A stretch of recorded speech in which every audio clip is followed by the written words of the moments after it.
Una mostra che allarga la visione anche a quelli che vogliono capire e non sono addetti ai lavori.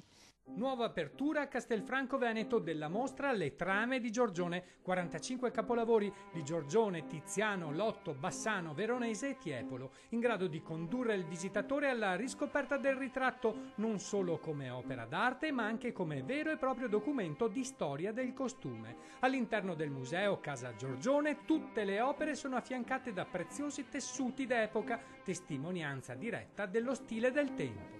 Certo, è una mostra che parla di trame, quindi è una mostra che mette in primo piano accanto al ritratto la manifattura tessile veneta, quindi che parla di trame tessili, oltre che di trame da dipanare, che sono appunto quelle legate alle opere di Giorgione, molto spesso interpretate come non sono. Dalla casa museo all'attiguo Duomo che custodisce la famosa pala del Giorgione, l'esposizione si snoda nei luoghi simbolo del pittore castellano per una mostra itinerante. La torre civica, lo studiolo dove si riunivano in segreto alcune famiglie aristocratiche di Venezia, casa Costanzo, casa Barbarella e il piccolo teatro, un vero gioiello del Settecento. Il fulcro, il luogo della cultura cittadina. Questa vuole essere una mostra che valorizza tutti i luoghi culturali della città. In questi ambienti raffinate aziende tessili offrono al visitatore l'opportunità di ammirare l'eredità contemporanea della celebre